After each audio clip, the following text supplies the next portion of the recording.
মুখ্যমন্ত্রী নবীন পটনায়ক। ষষ্ঠমবার তার দল যদি আবার জিতত উড়িষ্যায়, তাহলে তিনি ষষ্ঠমবারের মুখ্যমন্ত্রী হয়ে দেশে নতুন রেকর্ড তৈরি করতেন। তবে সেই রেকর্ড তৈরি করা হলো না নবীন পটনায়কের। দেশের জনপ্রিয় মুখ্যমন্ত্রীগুলির মধ্যে একটি নাম বা সেই তালিকায় নাম ছিল নবীন পটনায়কের, কিন্তু তা সত্ত্বেও শেষ রক্ষা হলো না। একক সংখ্যাগরিষ্ঠতা তৈরি করে দেশের নতুন রাজ্য অর্থাৎ উড়িষ্যা রাজ্যে নতুন সরকার গঠন করছে বিজেপি।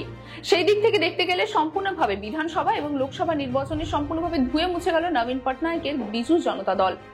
কিন্তু কি কারণে নবীন পটনায়কের দলের এই পতন? নবীন যুগের পতন হলো কিভাবে উড়িষ্যায়, যেখানে পার্শ্ববর্তী দেশে কিন্তু তার রাজ্যগুলিতে তার উন্নয়নের জন্য খ্যাতি লাভ করেছিল নবীন পটনায়ক। আপনারা জানিয়ে রেখেছেন উড়িষ্যাতে লোকসভা নির্বাচনের পাশাপাশি বিধানসভা নির্বাচন ছিল এবং সেই দুই নির্বাচনে সম্পূর্ণভাবে ধুয়ে মুছে গেল নবীন পটনায়কের বিজু জনতা দল। উড়িষ্যার প্রথমে যদি নজর রাখি বিধানসভায় 147টি আসনের মধ্যে 78টি আসনে পেয়েছিল বিজেপি এবং সেখানে সংখ্যাগরিষ্ঠতা ভাবে পেয়ে তারা সরকার গঠন করছে। অন্যদিকে 51টি আসন পেয়েছিল বিজু জনতা দল, 14টি আসন পেয়েছে কংগ্রেস, তারপরে 3টি আসন পেয়েছে নির্দল এবং 1টি আসন পেয়েছে সিপিএম। এবং যদি লোকসভা নির্বাচনের দিকে নজর রাখি তাহলে 21টি আসনের মধ্যে সম্পূর্ণ 20টি আসন পেয়েছে কিন্তু বিজেপি এবং 1টি আসন পেয়েছে কংগ্রেস।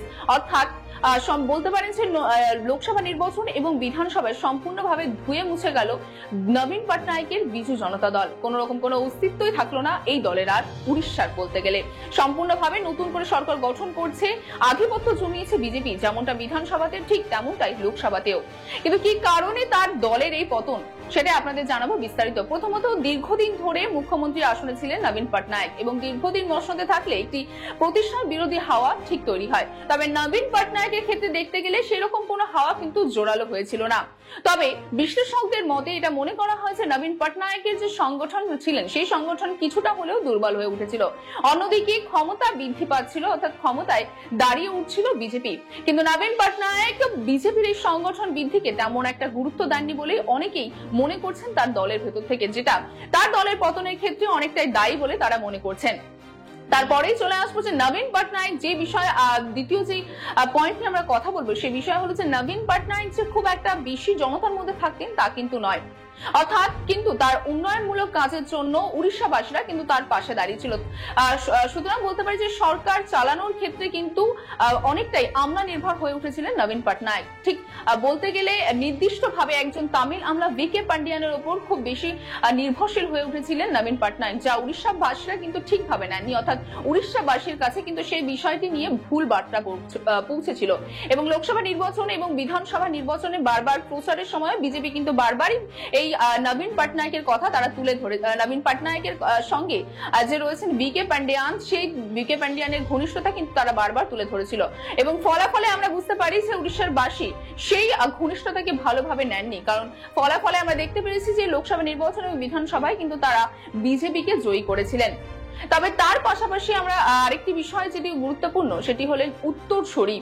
অর্থাৎ নবীন পটনায়কের অনেক বয়স হয়েছে এবং তিনি শারীরিকভাবে অসুস্থ আছেন। তবে নবীন পটনায়কের পরে কে উত্তরসূরি হবে তা নিয়ে দলের সংগঠনের মধ্যে যেমন কানাঘুষা চলছিল ঠিক তেমনি উড়িষ্যাবাসীদের মধ্যেও কৌতূহল ছিল এবং ঠিক এই সময় ভিকে পান্ডিয়ানের সঙ্গে নবীন পটনায়কের এই ঘনিষ্ঠতা উড়িষ্যাবাসীর কাছে যেমন আপনাদের জানালাম যে ভুল বার্তা পৌঁছেছিল, যে বিষয়টি বুঝতে নবীন পটনায়কের অনেক সময় লেগে যায়। কিন্তু যখন তিনি বুঝে বা যখন তিনি নিজের জানান বক্তব্যে যে ভিকে পান্ডিয়ান তার উত্তরসূরি হচ্ছে না, ততদিনে অনেকটাই দেরি হয়ে গেছে।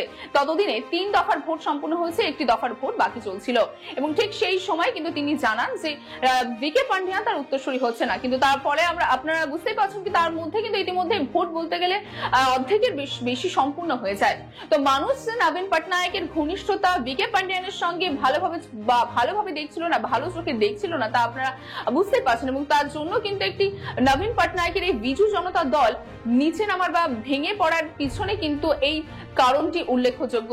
অর্থাৎ মূলত নবীন পটনায়ক যতটা তিনি 25 বছর যদিও তিনি শাসন করছিলেন, কিন্তু তার উত্তরসূরি না থাকার জন্য মানুষের মধ্যে প্রশ্ন ছিল এবং তামিল আমলাকে তারা মেনে নিতে পারছিলেন না তাদের পরবর্তী রাজ্যের মুখ্যমন্ত্রী হিসাবে। এবং এই বিষয় নিয়ে কিন্তু বিজেপি বারবার তারা প্রচারও করেছিল এবং সেই বিষয়ে তাদের প্রচার কিন্তু সফল হয়েছে, কারণ লোকসভা নির্বাচন এবং বিধানসভা নির্বাচনের দুটিতেই কিন্তু বিজেপি ভালো ফলাফল করেছে।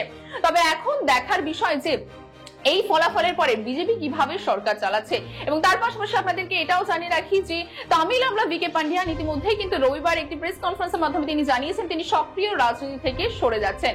অর্থাৎ তিনি এই কথা জানান যে তিনি নবীন পটনায়েককে রাজনীতিতে সহযোগিতার জন্য তিনি সক্রিয় রাজনীতিতে এসেছিলেন এবং এখন যেহেতু তার সরকার নেই তার জন্য তিনি সেই সক্রিয় রাজনীতি থেকে বেরিয়ে যাচ্ছেন এবং তার পাশাপাশি তিনি যে বিজু জনতা দল রয়েছে সেই দলের সাধারণ যারা কর্মী রয়েছে সেই সমস্ত মানুষের কাছেও তিনি ক্ষমা প্রাপ্ত। কারণ অনেকেই মনে করছেন যে বিকে পান্ডিয়ান বিজু জনতা দলের উড়িষ্যায় হারার একটি অন্যতম কারণ।